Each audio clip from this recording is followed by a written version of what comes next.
RS Agarwal, exercise number 7C।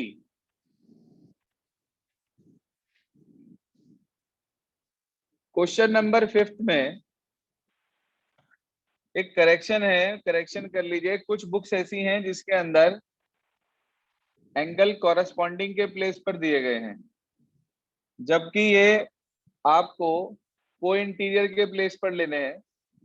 इसलिए हो सकता है कि कुछ बच्चों का आंसर ठीक ना आ रहा हो। 3x + 5 और 4x अब हो जाएगा आराम से। यस। दोनों का सम 180 रखकर x निकाल लीजिएगा। कल हमने क्वेश्चन नंबर 12 तक डिस्कस कर लिए थे। Now we proceed further. Question number 13, सुनिए ध्यान से क्या कहता है। कह रहा है इस फिगर के अंदर ए बी पैरेलल है सी डी के, x की वैल्यू निकालनी है। इस तरीके से दो लाइन दे रखी है आपको पैरेलल, एक लाइन ऐसे और एक लाइन ऐसे है। ये दोनों लाइंस जो पैरेलल दे रखी हैं आपको, उनके नाम दे रखे हैं ABCD। यहाँ एंगल 85 है बेटा, और यहाँ 115 है बार की तरफ, और इधर है x। उसने हमारे से कहा x निकालना है।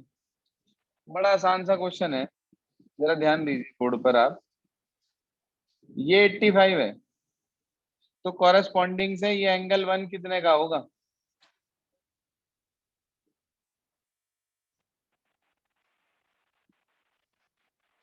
मेरी आवाज आप तक नहीं जा रही या आप बोलना नहीं चाह रहे?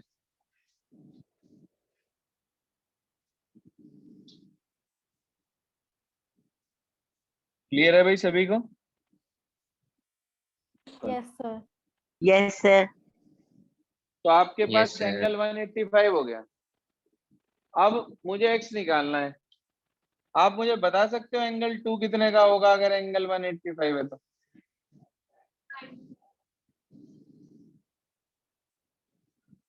वन 180 - 85 लीनियर पेयर की हेल्प से कितना आ जाएगा ये? 97। 95। अब देखना, 115 एक्सटीरियर एंगल है, तो 115 इक्वल होगा 95 + x के।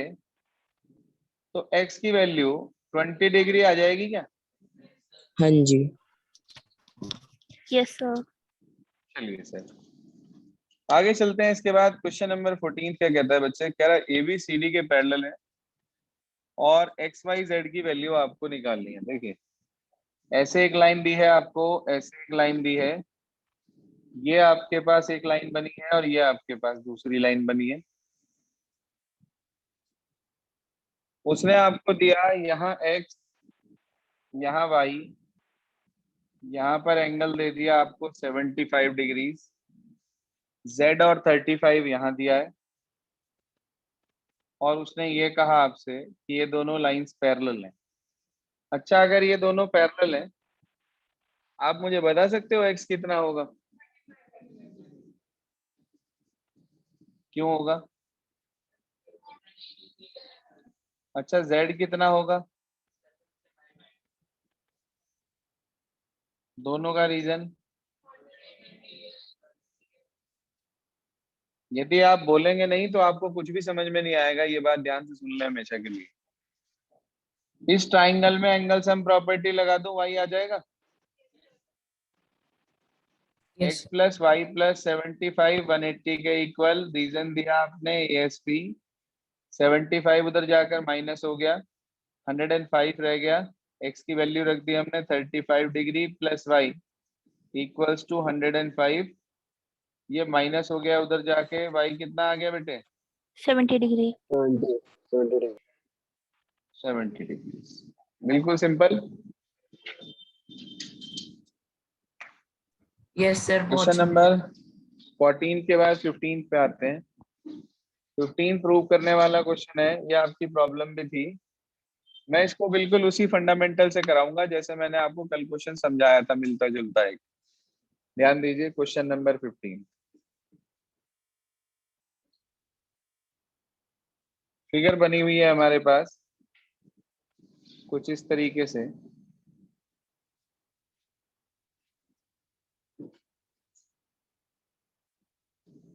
ये, और उसने हमारे से ये कहा कि भाई ए बी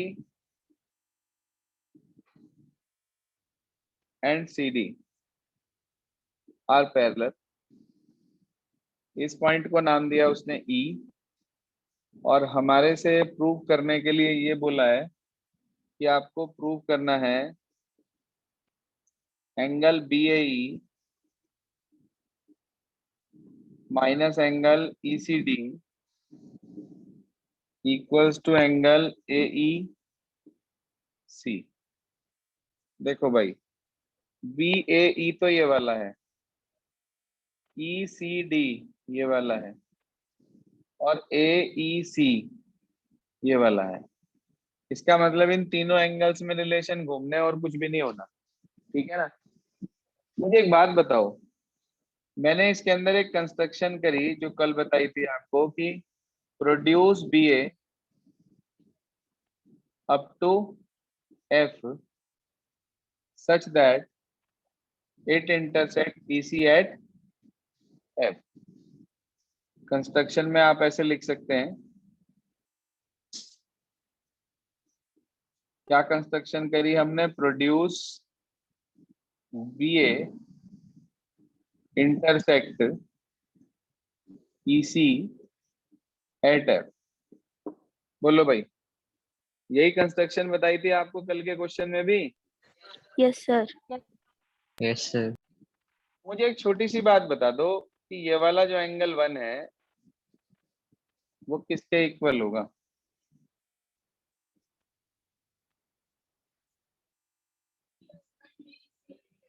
इसके इक्वल होगा क्या? क्यों? Corresponding angles. कॉरेस्पॉन्डिंग एंगल्स, बिल्कुल ठीक। तो आप कहेंगे since B F parallel to DC, reason देंगे since A B parallel to DC, तो इसका मतलब एंगल 1 इक्वल हो जाएगा इस वाले एंगल सी के।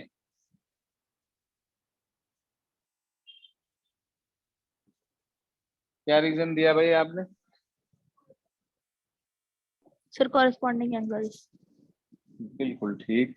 अब बस मुझे एक छोटी सी बात और बतानी है आपको, जो 3 एंगल ये आपको दिखाई दे रहे, इनमें क्या रिलेशन है? Sir exterior angle sir property. Exterior angle property. लगाता हूँ। In triangle A E F, ये छोटा सा ट्राइंगल है, उसका एक्सटीरियर एंगल है बी ए ई, ये वाला, वो इक्वल होगा एंगल ई प्लस एंगल 1 के। यस क्यों? Exterior angle property. Exterior angle property, बिल्कुल ठीक। अच्छा, ई का पूरा नाम बताओ, ई का पूरा AEF। नाम। एफ नहीं, एफ को भूल जाओ, ये तो हम लाए थे। ए EC। और 1 किसके इक्वल था? Angle C. एंगल सी के। और सी का पूरा नाम बताओ। एंगल ईसीडी कह लो।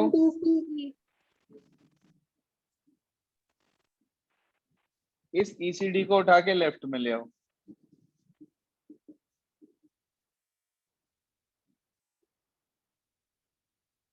जरा चेक करना क्या लाना था।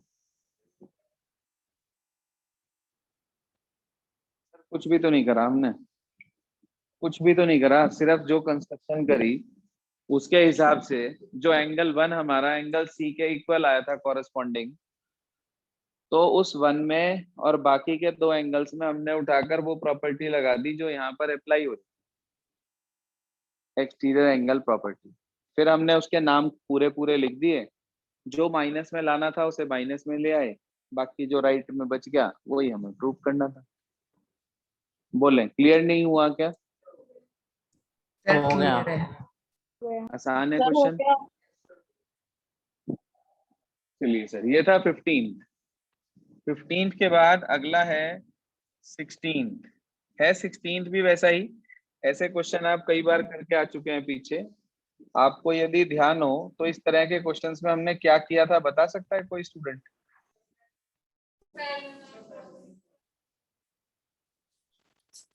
सर एक लाइन कंस्ट्रक्ट करी थी।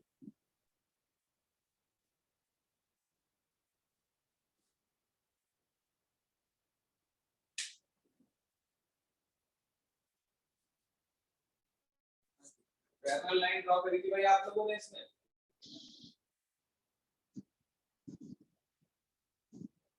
कहां से ड्रॉ करते हैं पैरेलल लाइन हम?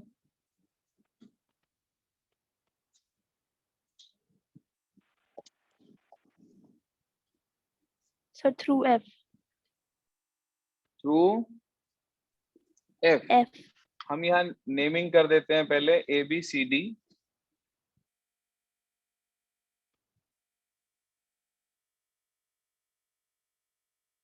और इसको नेम दे देते हैं EFG। EFG। उसके बाद आप देखें इधर P दिया है आपको, यहाँ पर दिया है Q, और यहाँ पर दिया है बेटा R। ये आ गया हमारे पास। आपने कहा F पर एक लाइन ड्रॉ करनी है जो इसके पैरेलल है। कई सारे क्वेश्चन करे हैं आपने ऐसे। आप मुझे इतना बताइए कि ये जो पार्ट है मेरे पास Q वाला, ये इसके दो हिस्से हो गए, एक ऊपर वाला और एक ये नीचे वाला। इसे मैंने कह दिया एंगल 1, इसे मैंने कह दिया एंगल 2। आप बताइए एंगल 1 में और P में क्या रिलेशन है?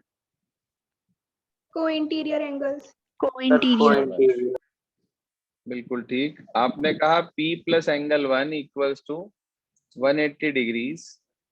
रीजन दिया आपने को इंटीरियर एंगल्स। तो आप मुझे एंगल 1 की वैल्यू बता सकते हैं?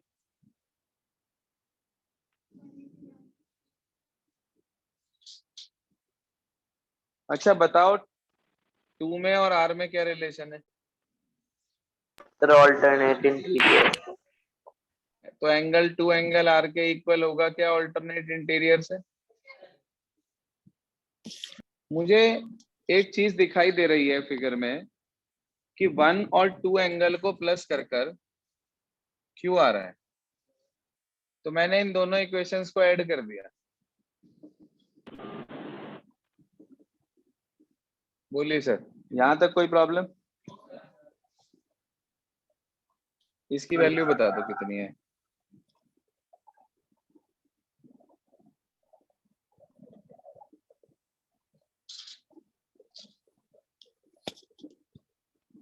देखना क्लियर है क्या यहां तक?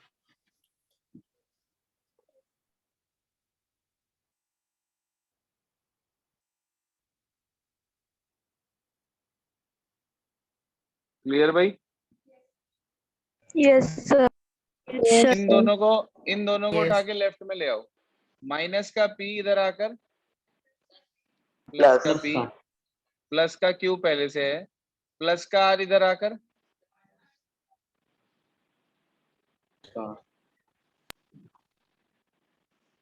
Please check what we have to show.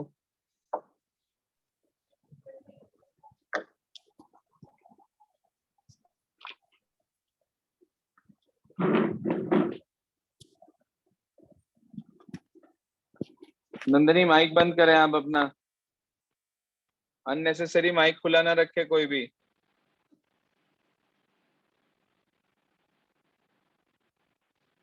हाँ जी, इसके बाद सुनिए, जो क्वेश्चन नंबर 19 है वो मैं आपको अभी 1 मिनट पहले 19 देख रहा हूँ, 17 18 1 मिनट बता रहा हूँ आपको, जरा ध्यान दीजिएगा। क्वेश्चन नंबर जो 19 है वो ऑलरेडी आप कर चुके हैं। आपको मैंने एग्जाम्पल नंबर 5 NCERT के साथ 3 एडिशनल क्वेश्चंस कराए थे, ये उन्हीं में से एक है। देखो ऑल्टरनेट इंटीरियर के जो बाइसेक्टर्स हैं उनको पैरेलल प्रूव करना है। लाइंस पैरेलल दे रखी हैं, बाइसेक्टर्स को पैरेलल दिखाना है। याद है आपको मैंने दिए थे आपको 3 क्वेश्चन एक्स्ट्रा? यस सर, याद है। Yes sir.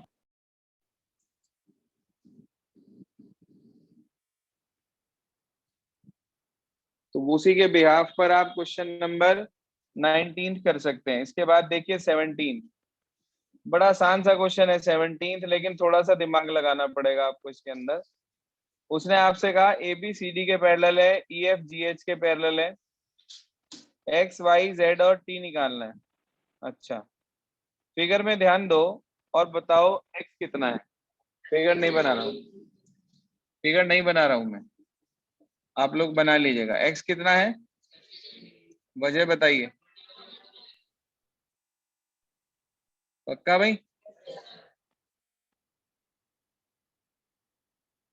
ये स्टूडेंट्स क्लियर है सबको? Yes sir. Yes, sir. चलिए सर, एक्स समय मिल गया। अब क्योंकि ई एफ और जी एच आपस में पैरेलल है, तो आप बता सकते हो वाई कितना होगा।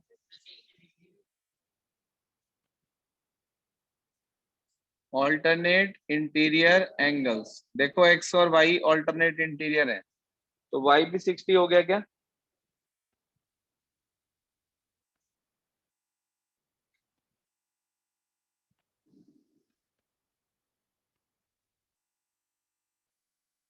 आवाज ही नहीं है कोई। Yes, sir. सर अभी हमें जो है एक तो z निकालना है और एक t निकालना है। तो z को यदि आप देखो ध्यान से, तो एंगल z आप एंगल जी क्यू पी की हेल्प से निकाल सकते हो। जी क्यू पी,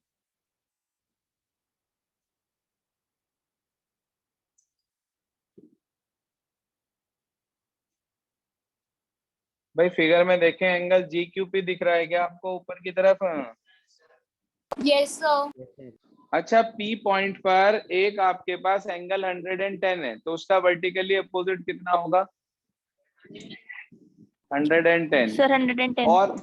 और एंगल जी क्यू पी उसका को इंटीरियर है क्या? तो आप बता सकते हो एंगल जी क्यू पी कितने का होगा को इंटीरियर से? 110। अरे भाई 110 तो उसका वर्टिकली अपोजिट है। एंगल ईपीक्यू जो ऊपर की साइड इस तरीके से बना हुआ है आपके पास, ऐसे लाइन जा रही है, ये वाला एंगल 110 है, तो यहाँ 110 होगा। ये वाला एंगल कितने का होगा? ये है जी क्यू पी। 70।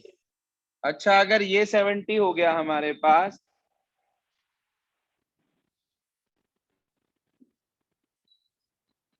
हाँ जी, अगर ये 70 हो गया एंगल हमारे पास, तो क्या आप मुझे बता सकते हो फिगर में देखकर ठीक इसके वर्टिकली अपोजिट में जो z है वो कितना होगा? 70।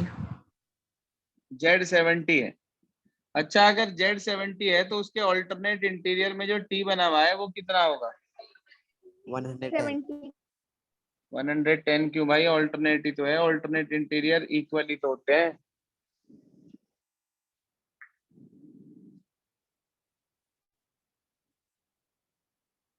नहीं आई क्या बात समझ में? Sir, आ गई. Sir, आ गई. तो ये आपके पास x भी आ गया, y भी आ गया, z भी आ गया और t भी आ गया। I think it is very clear now. Yes sir. Yes, sir. अब इसके बाद आपके पास जो क्वेश्चंस बचे हैं, वो एक तो बचा है 18 और 20, 21 और 23 और 24। ये 5 क्वेश्चन तो यहाँ बचे हैं, 2 क्वेश्चन बचे हैं 7B में। कल हम इसे कंप्लीट करके और परसों से नया चैप्टर स्टार्ट करेंगे और एमसीक्यू इतना आपको करने के लिए देंगे। ठीक है Yes, sir. Students? Okay sir.